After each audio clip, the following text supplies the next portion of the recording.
Thank you and welcome to the committee. You're relatively familiar with how this process works, so I'll hand straight over to you for your 10-minute submission. Thank you, Mr. Chairman. Tēnā koutou katoa.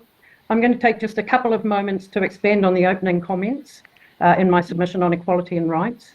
So in the general policy statement, we're advised that the bill wishes to create a conception of each person's rights within our constitutional arrangements. Well, fundamental to our undergraduate studies in our university is to learn that different cultures have different concepts of ideas.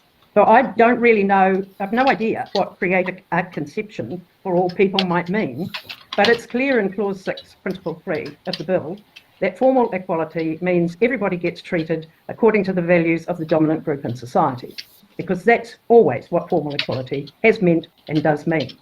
But the meaning of equality is so highly contested that there's no universal agreement as to what it means. And this bill is based on the old approach that pretends that everybody's born equal and that people can have the same treatment regardless of differences, and that's equality.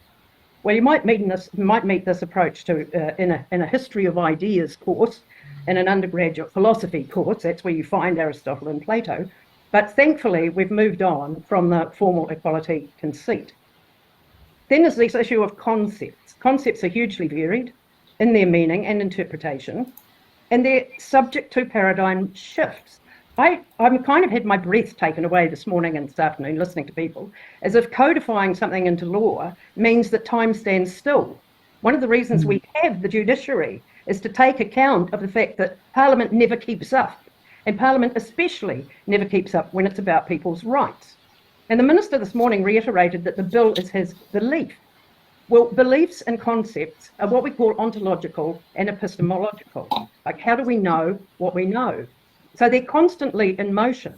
And what one man's ontology and epistemology mean to him is not a basis for constitutional change. In Clause 4 of the bill, there's no definition of the key terms equality and rights. So the bill appears to take for granted that equality and rights is the same old we are all born equal rubbish. So there are two key points to be made.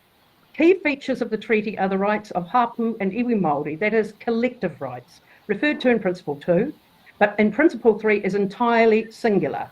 There is no space for class actions or collective rights. And the bill reiterates this singularity. Everyone is entitled to the equal protection, equal benefit of the law, equal enjoyment for individuals of the same fundamental rights. Well, protections and benefits and enjoyments are static words on a page. If you're interested in equality and rights, the foci are outcomes and results. So what should equal protection, benefit, enjoyment mean? Well, whatever Hobson's choice say, fortunately, Western democracies have embraced and recognised the practice of substantive equality. And substantive equality is not a concept. It's an analytical framework. Now, where a person or peoples have been subject to socially constructed, historic, systemic and systematic, accumulative disadvantage, equality cannot be achieved through equal treatment. And there can be no question but that iwi and hapu in Aotearoa have been subject to socially constructed, historic, systemic and accumulative disadvantage. You address this through substantive equality, through equality of outcomes and equality of results. And for an earlier person this morning who wanted to know, will substantive equality work? Well, it aims to change and transform discriminatory practices. There are plenty of examples of its use in the European Union, the European Court of Justice, the Supreme Court of Canada, acting on their Bill of Rights, the South African Constitutional Court. Substantive equality is about redressing disadvantage. It's about addressing stigma, stereotyping, prejudice. It's about enhancing voice and participation, and about accommodating difference and achieving structural change. Substantive equality aims to change and transform systemic discriminatory practices. Equality is never achieved through equal treatment. Thank you, Mr. Chairman, for the opportunity to expand on my submission. There may be questions. Thank you, Marilyn. We've got two questions to start with, first from Duncan Webb and then Jeanette. Kia ora, Professor Waring. Can I just say how much I enjoyed reading your submission? And you draw a direct line from your own family story, from the Tainui Wars to the present day, and then close by saying if we don't learn from history, we're doomed to repeat it. one of my concerns in this discussion we're having is that people are looking at things in a very short time span. They think of, the 1980s and beyond.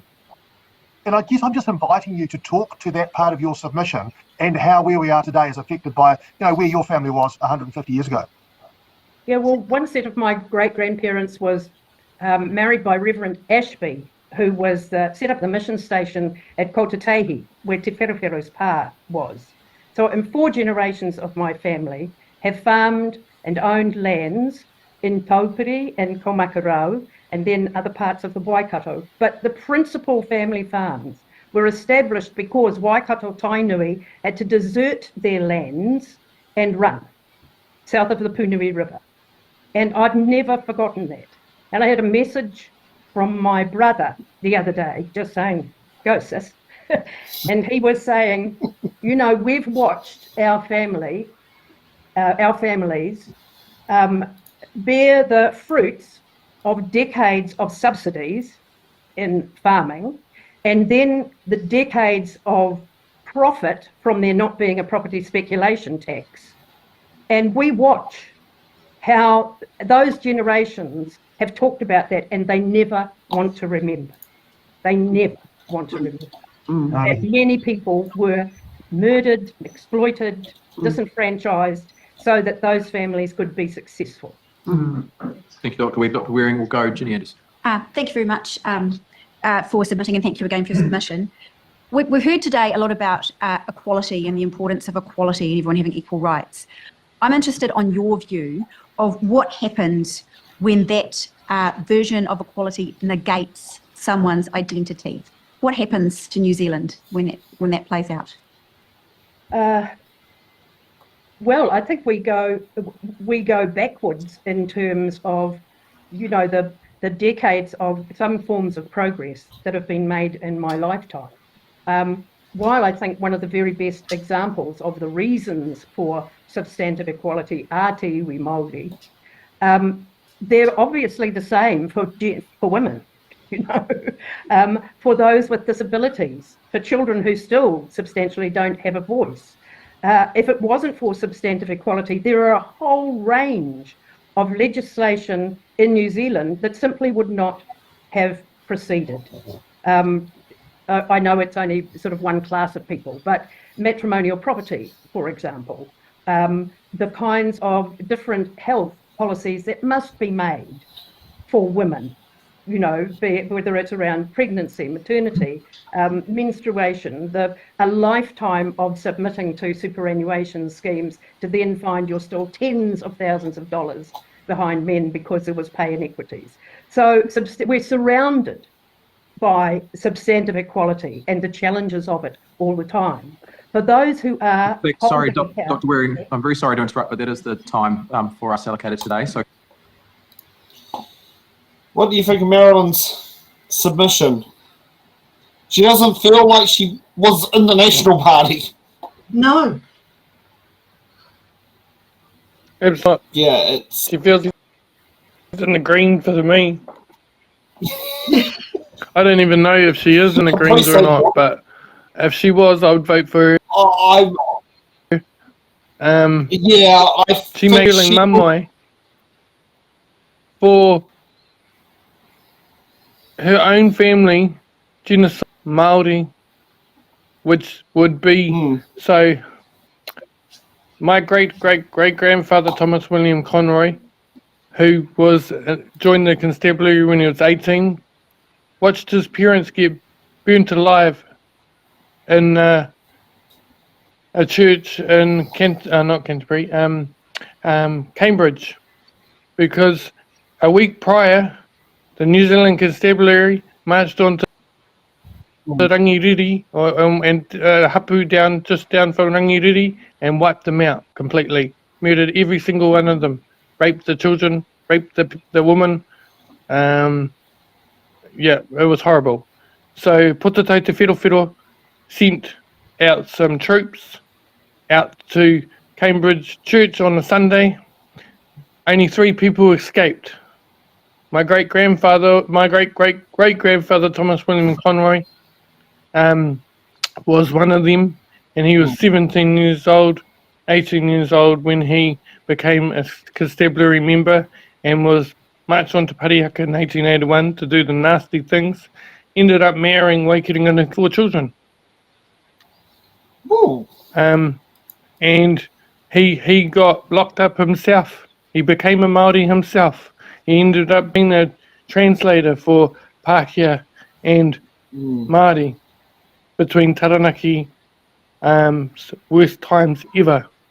And John Aked Love and all of them, they were all best mates back in the day. Yep. Because Okay. he could speak. They both could speak fluent Te Reo. It's phenomenal. Our stories in Te Ao Māori have not told by a Pākehā's word of mouth.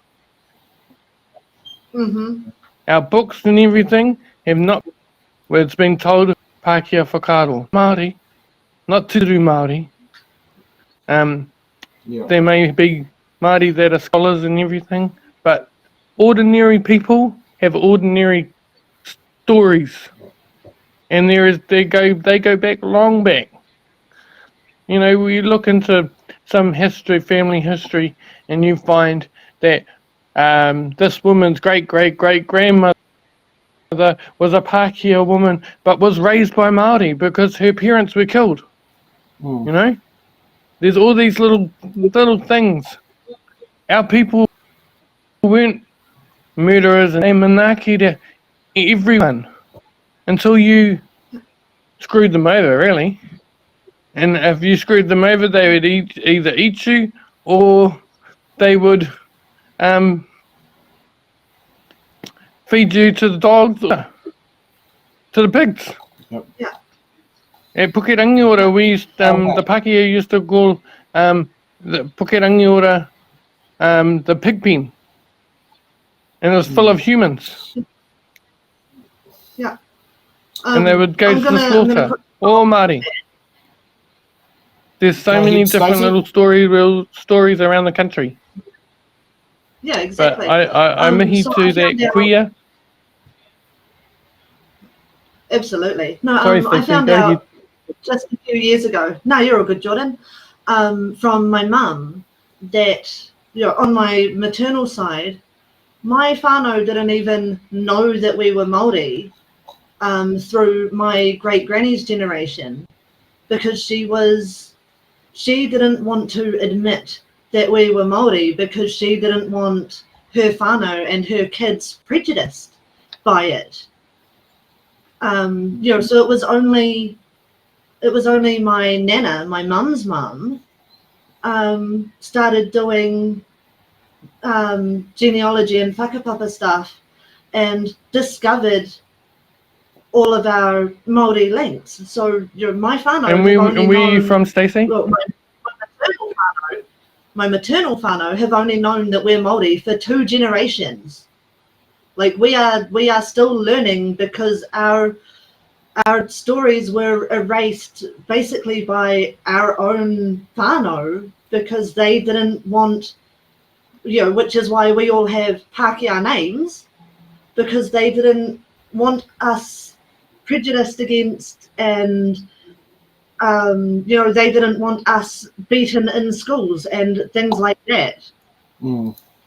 And yeah, so, you know, Jordon's right, there are a lot of stories out there of Māori whānau that have never been told and unfortunately will never be known.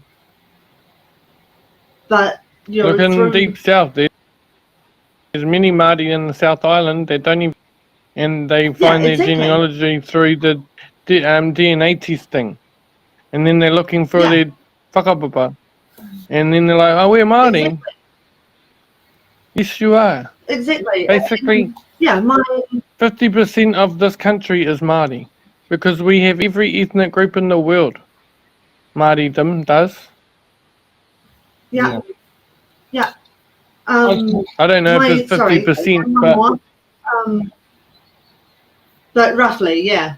My mum's brother, my uncle, has been doing a lot of genealogy work over the years, and I'm pretty sure that he was the one that discovered that we are direct descendants of Te Wainahi of Te Atiawa, who signed Te Tiriti. Where? And so finding things out like that, I'm pretty sure that she'd moved to Wellington from Taranaki at that point.